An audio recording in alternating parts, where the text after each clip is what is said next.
And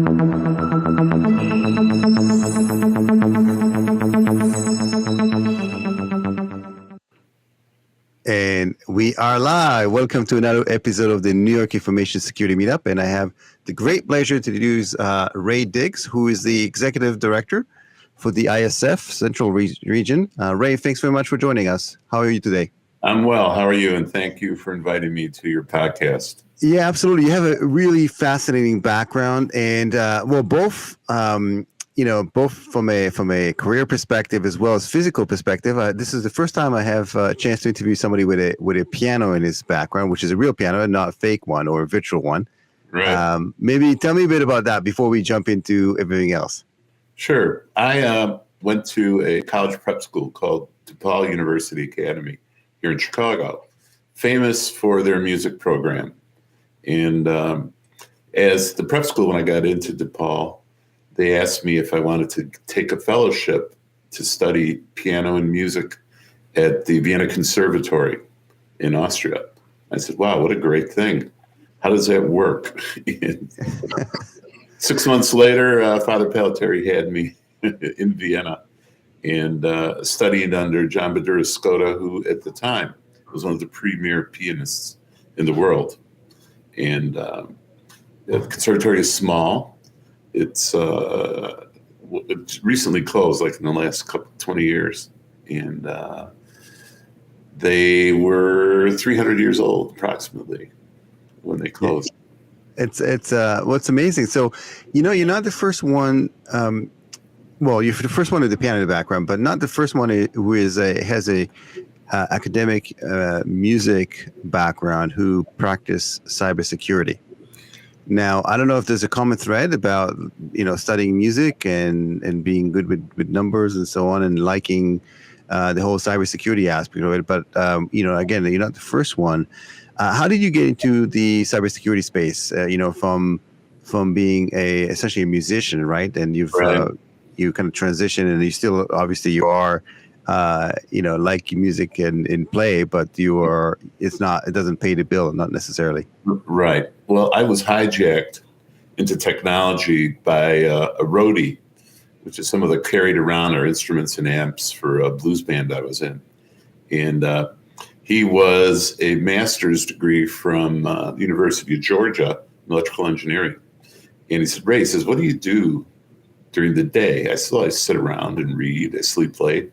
He says, well, that's not good use of your time. With your degree and the things that you do, I'm going to give you a job. So not only did I give him a job at night, helping us with our musical technology, but he gave me a job during the day working for MCI.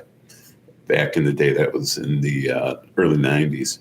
So here I am, 30 years later, and pretty much taken the abstract knowledge of music into the cybersecurity industry, which is definitely an abstraction of reality and the types of things that are happening to us now in the world reflect what we need to do with cybersecurity, with best practices and controls and things of that nature. And it's truly amazing. So you knew somebody, you had a connection in the kind of the music realm, and then that led into working with MCI. Do you remember what was your first role at MCI, and how did you? It's one thing to play music, and then all of a sudden you're kind of thrown into the gauntlet. It was a sales job. Okay. And it was pretty basic. I used the people I knew from the music industry, which were tons of them. And they were great contacts to buy our product at MCI. At the time, it was an alternative to the old Ma Bell system in terms of saving money on long distance calling, which in the music business, they were always on the phone with everybody in the country and the world because a lot of the artists were in the EU.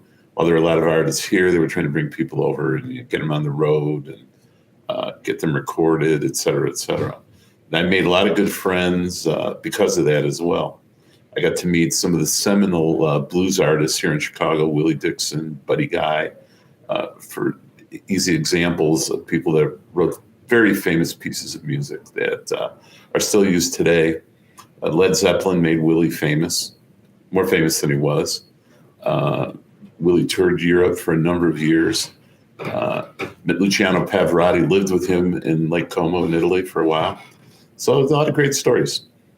Yeah, that's amazing. And it's still, fascinating to me that you have the two passions of yours, the cybersecurity and the music, and intertwined.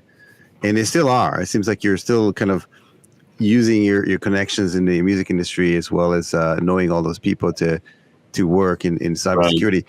Right. Do you remember like the first role where you were actually, because at the time it wasn't even cybersecurity, it was, it's right. IT security. What was it like? It was rough. I mean, there wasn't a lot of software. There wasn't a lot of hardware to protect us. And it was mainly around best practices in rudimentary forms of software firewalls that you would install on a server. And that's basically how I got started. I was sitting in my office and someone called me from FTD, which is a flower delivery company. Said, Ray, he said, have you ever heard of a Cisco firewall? I said, not sure. I said, what does it do? So he described it to me. And I said, well, if you'd like one or two, we can get them for you.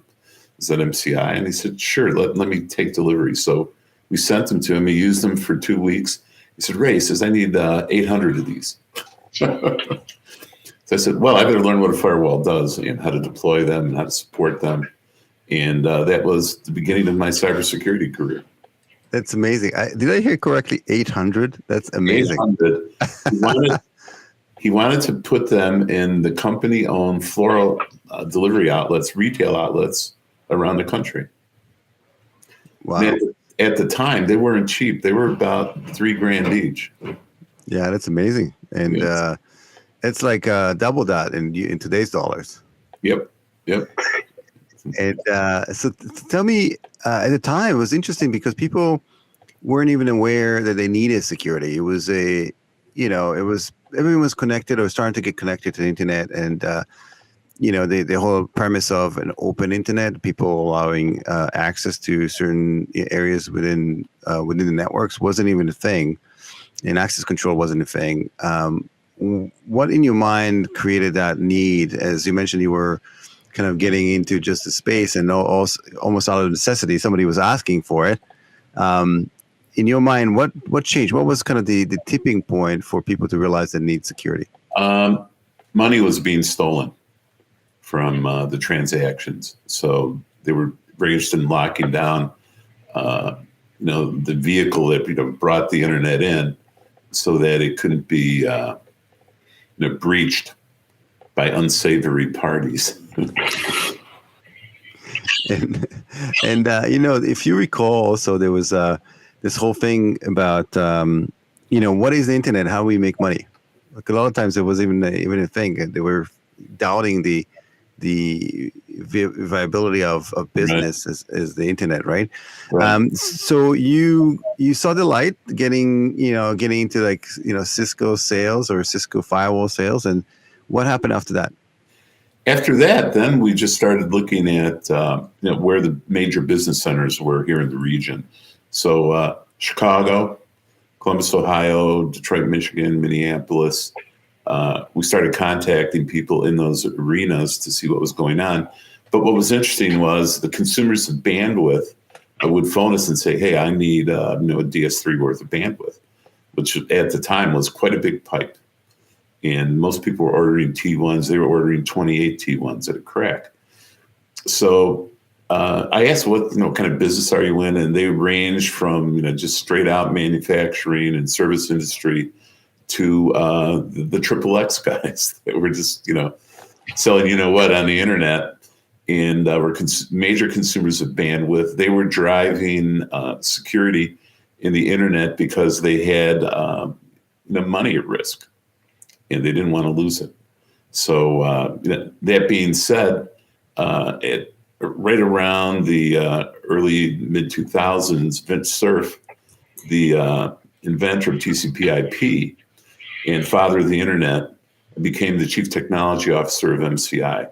And from that point on, we just were pushing. There was no cloud, quote unquote, known at the time, but we were pushing everything into the internet as much as possible. And Vint was a major driver of that. a funny story is we were in his office in McLean, Virginia, and he said, "Oh, I got a call." So he closes the door, and he's got two giant Bose speakers in his office because he's a little bit hard of hearing. And we hear Al Gore's voice.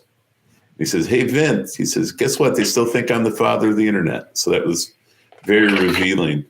And Vint went on to another career with Google. He's I believe, the chief evangelical officer at the age of 90, and he's still working. Yeah, it's totally incredible, and it's incredible as well as that. What was the driver, as you mentioned? Things like in the early days, the XXX sites were consuming a lot of bandwidth, but also required a lot of security. Right. And I don't know, I heard like way back in the day, they were talking about how much bandwidth these websites actually consume as the overall chunk of the bandwidth. It was pretty tremendous. If I remember like numbers like 85% or something like that. I don't know what it is today. Uh-huh. So fast forward to kind of recent years. You've been involved in compliance. You've been involved in regulatory areas like the CMMC and so on. What drove you to taking part in some of these endeavors? Well, as a member of the various technology communities here in Chicago, we get exposed to a lot of different elements, not only from infrastructure, from a NOC side of the house to the SOC side of the house. So as people begin to cross over and beginning to conquer the digital divide, from very basic technology to what it is today in digital transformation, I became involved with a lot of the CISOs here in the region to help them nail down controls for their environment, compliance for their environments, privacy, how to build code securely. Developers generally aren't very skilled at building secure code. So we had computer-based training that would allow them to do that versus in-person training, which was hard to do. So we would bundle courses together and certify them and give them accreditations so that they could develop securely and protect the edge, because that's where most of the volatility was. That is where much of the exposure is these days. Although now we're worried about insider threats as well because everyone's at home. We have a pandemic model laid upon us that we need to really think a lot about and talk about standards of good practice and what those actually mean. And what's interesting as well, from like me hearing you speak and talk about this, is that it seems like there's a lot of the fundamentals are the same. They just kind of have different terms, or digital transformation. But cloud was always a cloud even when it wasn't the cloud. But the basics are the same, right? Is that a correct statement? Like in terms of what you've seen in the industry? Pretty much so. What's old is new again. This is one of the more interesting terms that I always hear. And, old school attacks are coming back around because people have forgotten about them. Things still work. Social engineering still works pretty well, which is just an example of, human nature trying to cope with things they don't really understand when they see an email. One of the nightmares for CISOs is that, someone up late now, he's at 2:00 in the morning, he's working, and he makes a mistake and he clicks on something and exposes the whole company to a breach. It really doesn't take much. Yeah, so I was about to ask you, what do you see like the main concerns right now, and are they really that different than they were like 10 years ago? As you mentioned, it's fundamentally we're the same. We're a creature of habit and creatures of evolutionary progress that happened over tens if not hundreds of thousands of years. Yet the technology is progressing so quickly, so we're not keeping up with it. What do you see are kind of the top priorities right now for executives? Well, I like to say that fire is still fire. No matter where it comes from, it's always going to burn you. And the latest things were the SolarWinds breach, the Kaseya breach, and third-party risk management. We see a tremendous amount of ransomware, coming into companies in the region now. We see the insurance companies that provide cyber risk insurance coming under attack from nation states and bad actors to determine who has the biggest policies and who can pay the most if they get breached. And guess what happens? Once they have that information, they start attacking those companies because they know they'll get paid. And that's a wicked, vicious cycle that people are tied up in. But ransomware, outside of what's going on with cyber insurance, is still very virulent, and it morphs, and it's dangerous.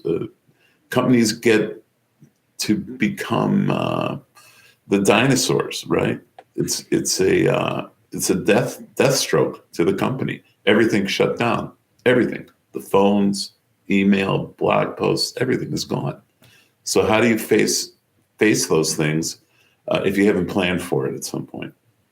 And that's really what companies are beginning to think about more.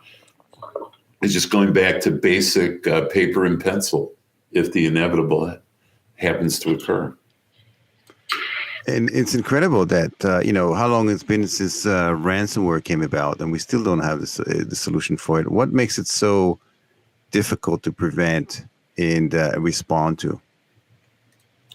Well, it's mainly the people at the endpoint, guys like us sitting at home doing work, and they click on the wrong thing and they let the ransomware in the door.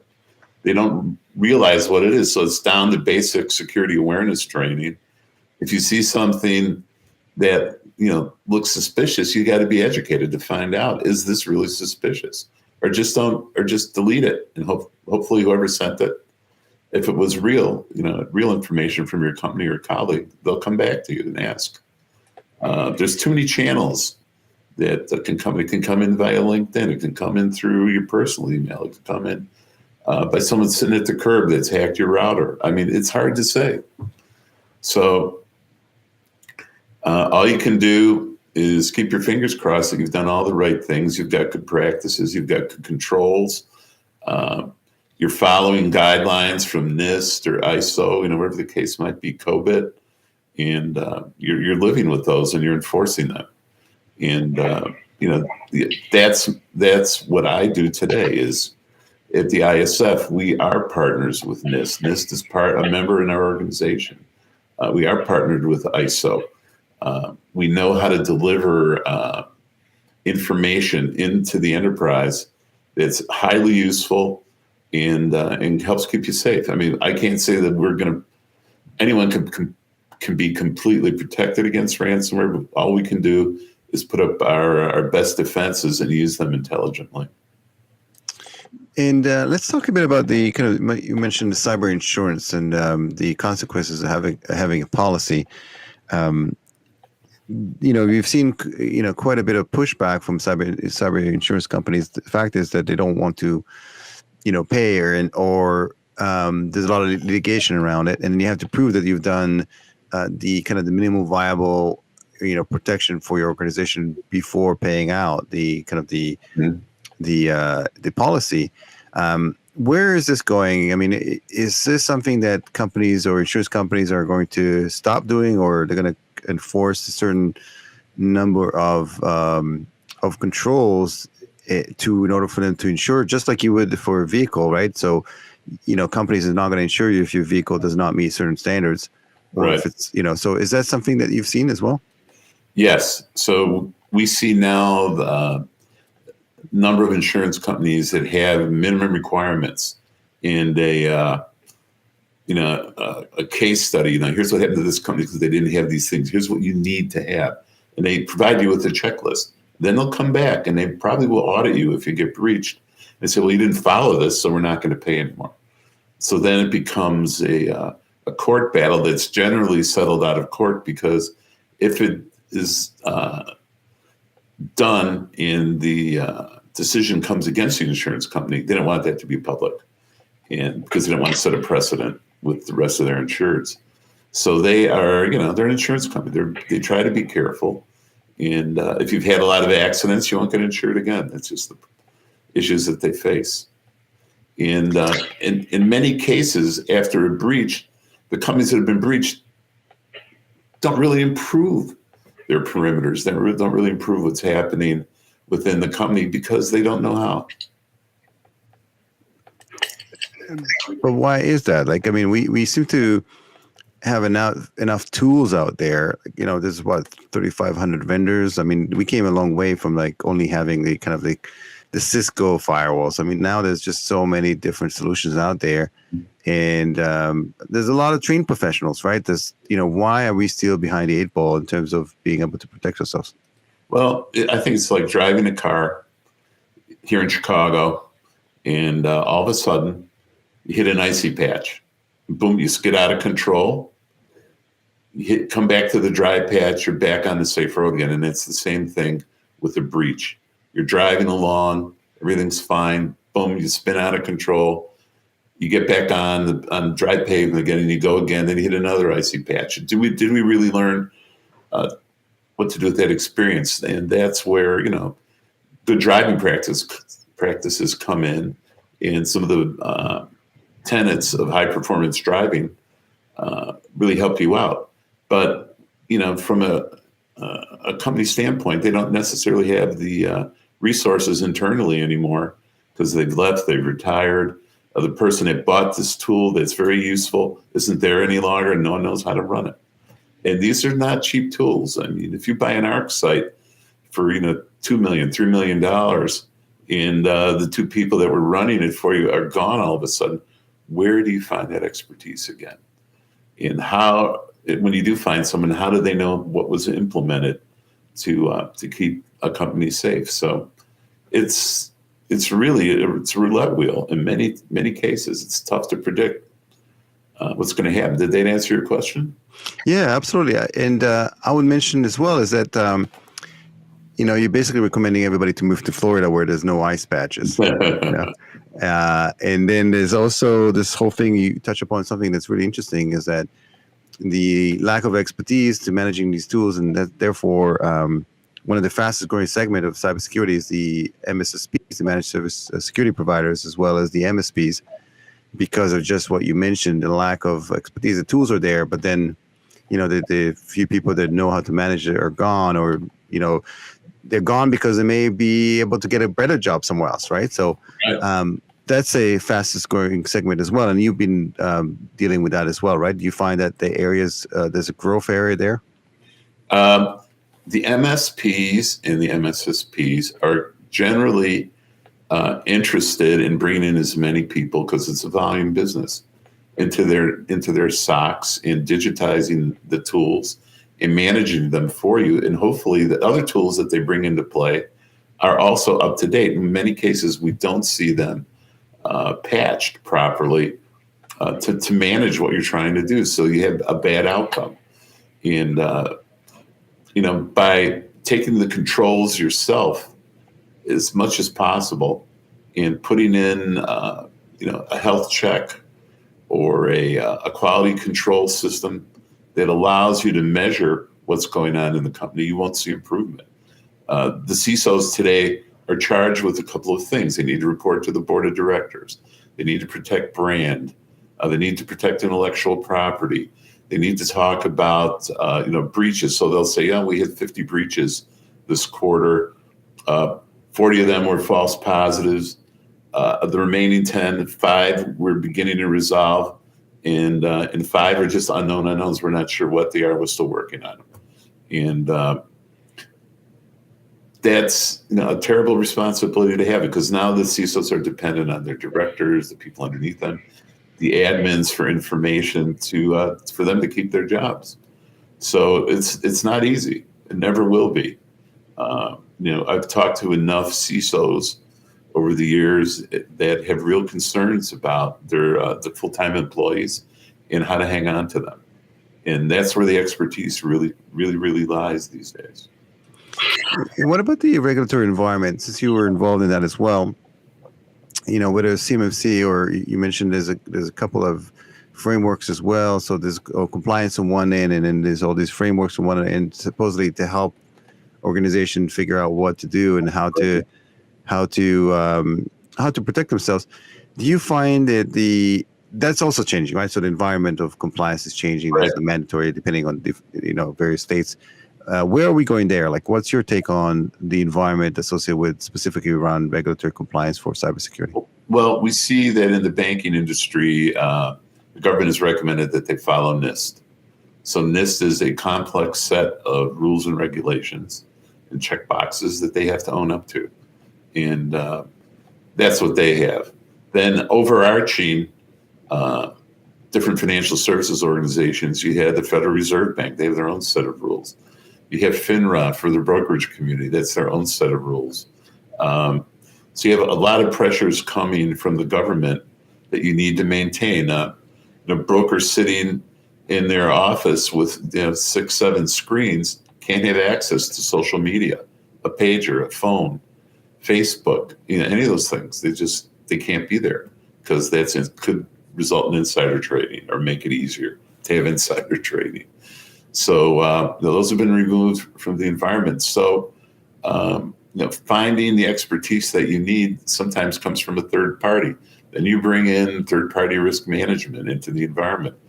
So it's a cloudy day for most companies, and they're looking for some sunshine, and that's what needs to be brought into play. And it isn't free, but it does save you in the long run. And you mentioned throughout this conversation the supply chain risk and Kaseya and the SolarWinds as well. They're talking about specifically the impact of what it does to the companies and the almost limitless attack surface, because now it's not just about your company, but it's your partners and potentially your partners, right? So the kind of the third party, nth party. How do organizations protect themselves today and review the whole supply chain risk? They can containerize their information and lock those people into a container so they can't get out. So essentially, they're put in jail and they can't break free, which gives them a certain amount of access, but it's totally limited to only what they need to see. And then you also have zero trust. Are you ready for zero trust? That's the other thing. While the companies that are selling zero trust say you're ready, are you really ready? You need to really assess what's going on within your company to see if you are ready for it and if you're ready to deploy, and if you have the people there that can manage it for you. And if not, maybe you have to go to an MSP. Yeah, and zero trust is it's fairly ambiguous in terms of how to actually implement it. I think there's a lot of unknowns in terms of how to actually achieve that, right? And there's a lot of me too. So a lot of vendors out there, they jump into the zero trust bandwagon, and they're just saying, okay, we're buy this, implement this, and now you're zero trust compliant or zero trust ready. What's your take on that? That's where a strong component of consulting comes in. They can give you an evaluation of your controls to see maybe you already have what you need. Maybe you don't even need zero trust. You just don't know it's there. So, through questionnaires and interviews, you really can find out where you stand in the world of zero trust and if you really need to make the investment. So talk about consultative sale and consultative engagements. When you meet somebody for the first time, let's say it's a CISO for a company, whether it's financial or mid-sized company, what do you typically do? Like, what type of question do you ask to gauge of where they are in terms of level of maturity, in terms of what their requirements and so on? What's your kind of form of how you do that? Being a musician, before we go to any job, any gig, you set the stage. You make sure you have power. You make sure your instruments are tuned up to make sure everything is working. By the way, Ray, I love that. I still think that maybe I wish, I don't want to put you on the spot, but I'd love for you to maybe towards the end, maybe to set up some time and just maybe play. I don't know if there's something that you like to play. I'd love to hear that. Sure, I can give you a 30-second thrill. Yeah, that'd be great. In any event, to me, setting the stage in cyber is a scoping doc. So what I come up with is, a doc that I've used for years, that I continue to use, and I ask different CISOs, what are the top 5 things, the top 10 things that are on your plate that you're most concerned about today? So then I take that document, I may actually have 80, 90 different questions on it.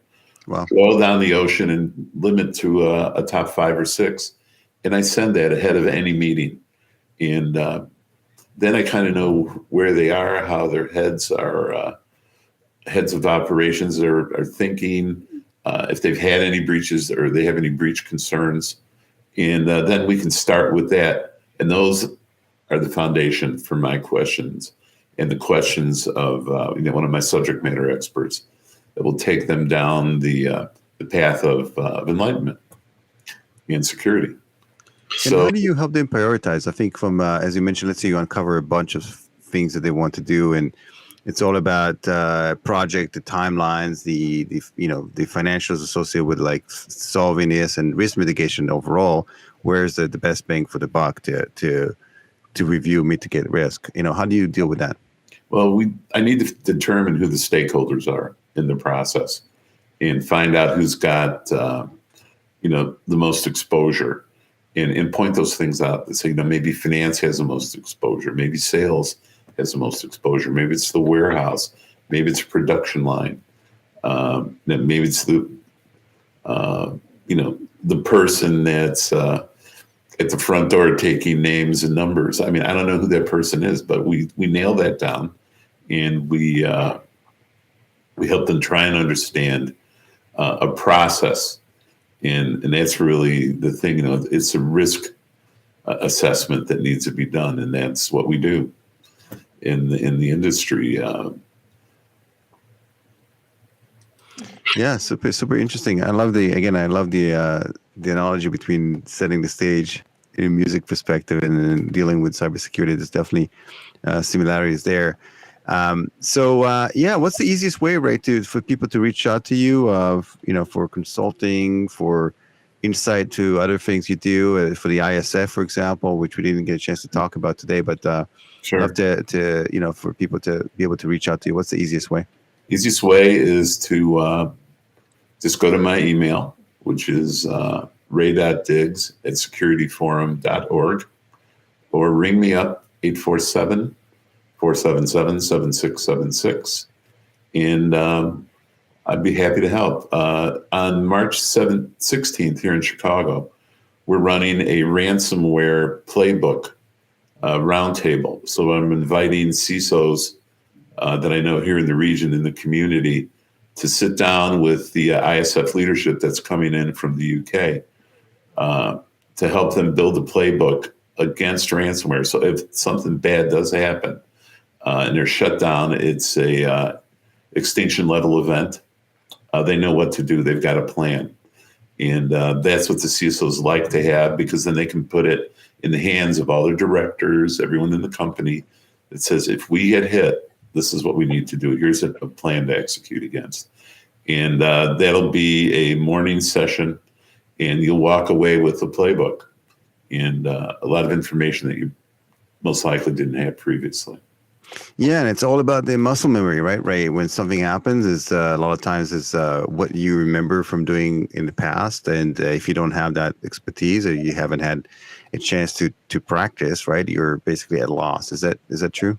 Yes, and in these particular kinds of workshops, you've got other CISOs at the table that may or may not have experience doing this, and everyone contributes. It's a great way to develop something that's personal with input from people you don't get to see all the time.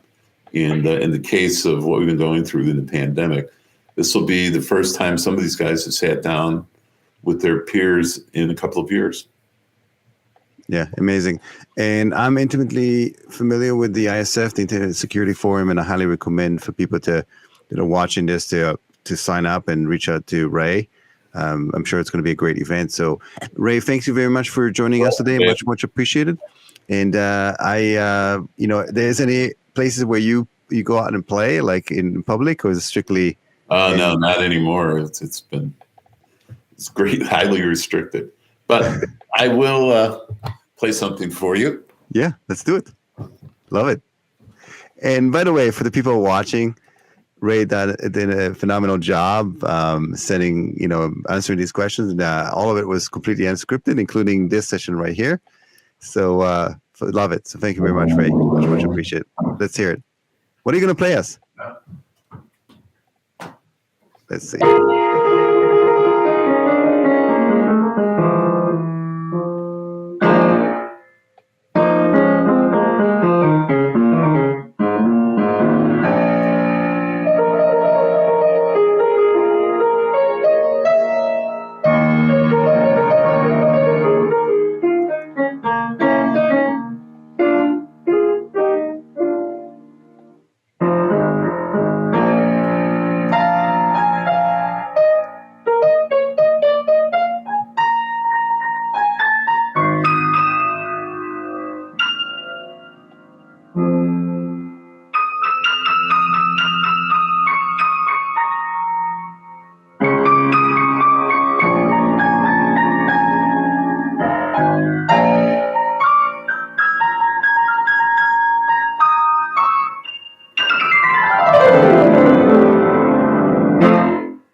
I love it.